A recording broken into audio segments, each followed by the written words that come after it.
So my next story is a bit of a treat.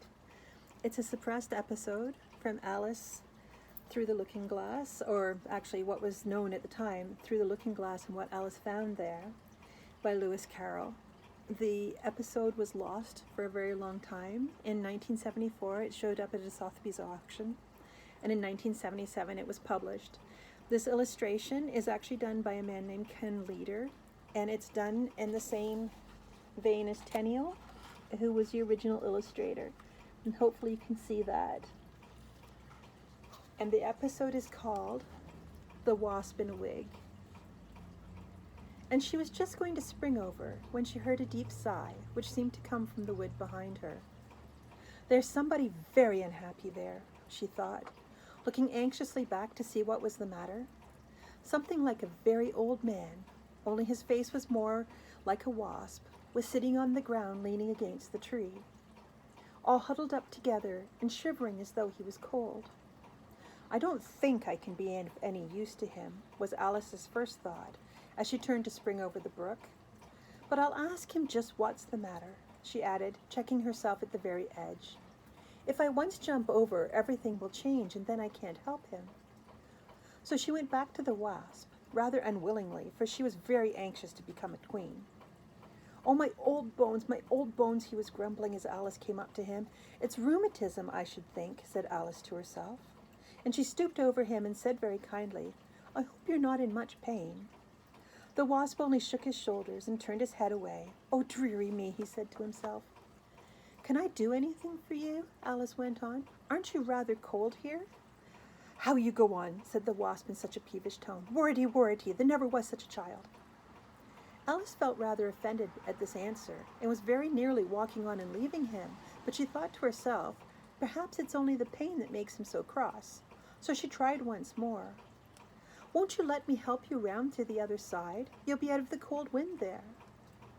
The wasp took her arm and let her help him round the tree, but when he got settled down, he only said as before, Worrity, can't you leave a body alone? Would you like me to read you a bit of this? Alice went on, as she picked up a newspaper which had been lying at his feet. You may read it if you've a mind to, the wasp said rather sulkily. No one's hindering you that I know of. So Alice sat down beside him and spread out the paper on her knees and began. Latest news. The exploring party have made another tour of the pantry and have found 5 new lumps of white sugar, large and in fine condition, and coming back. Any brown sugar? The wasp interrupted. Alice hastily ran her eye down the paper and said, No, it says nothing about brown. No brown sugar, grumbled the wasp. A nice exploring party. In coming back, Alice went on reading, they found a lake of treacle. The banks of the lake were blue and white and looked like china. While tasting the treacle, they had a sad accident. 2 of their party were engulfed. Were what? The wasp asked in a very cross voice. Engulfed, Alice repeated, dividing the word into syllables. There's no such word in the language, said the wasp. It's in this newspaper, though, Alice said a little timidly. Let it stop there, said the wasp, fretfully turning away his head. Alice put down the newspaper. I'm afraid you're not well, she said in a soothing tone. Can I do anything for you? It's all along of the wig, said the wasp in a much gentler voice. Along of the wig? Alice repeated, quite pleased to find that he was recovering his temper. You'd be cross too if you'd a wig like mine, said the wasp went on. They jokes at one. They worrits one. And then I gets cross, and I gets cold, and I gets under a tree, and I gets a yellow handkerchief, and I ties up my face at the present. Alice looked pityingly at him. Tying up the face is very good for a toothache, she said. And it's very good for conceit, said the wasp. Alice didn't catch the word exactly. Is that a kind of toothache? She asked. The wasp considered a little. Well, no, he said. It's when you hold up your head so without bending your neck. Oh, you mean stiff neck, said Alice. The wasp said, That's a newfangled name. They called it conceit in my time. Conceit isn't a disease at all, Alice remarked. It is, though, said the wasp. Wait until you have it, and then you'll know. And when you catches it, just try tying a yellow handkerchief around your face. It'll cure it all in no time. He untied the handkerchief as he spoke, and Alice looked at his wig in great surprise. It was bright yellow like the handkerchief, and all tangled and tumbled about like a heap of seaweed. You could make your wig much neater, she said, if only you had a comb. What? You're a bee, are you? The wasp said, looking at her with more interest. And you've got a comb? Much honey? It isn't that kind, Alice hastily explained. It's to comb hair with. And your wig's so very rough, you know. I'll tell you how I came to wear it, the wasp said. When I was young, you know, my ringlets used to wave. A curious idea came into Alice's head.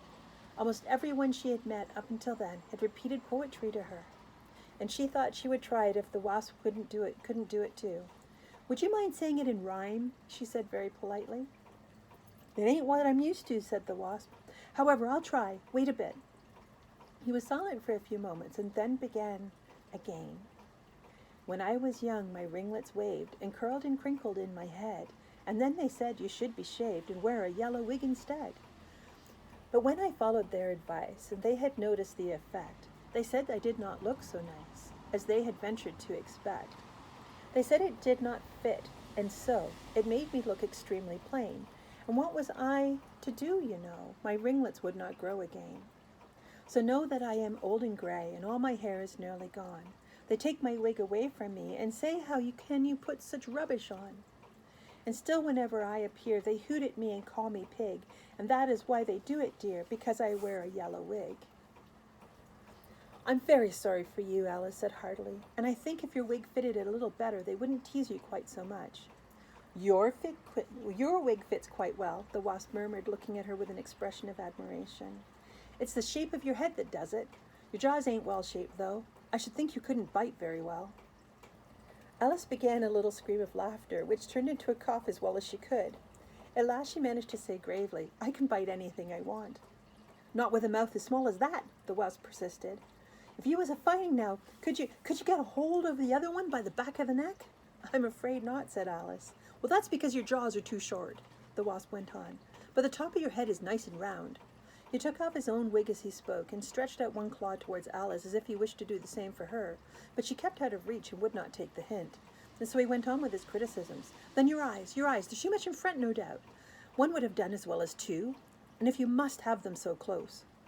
Alice did not like having so many personal remarks made on her, and as the wasp was quite recovered his spirits and was getting quite talkative, she thought she might safely leave him. I think I must be going now, she said. Goodbye. Goodbye and thank you, said the wasp, and Alice tripped down the hill again, quite pleased that she had gone back and given a few minutes to making a poor old creature comfortable. And so ends A Wasp in a Wig, a long-lost episode from Alice Through the Looking Glass, and I hope you've enjoyed it.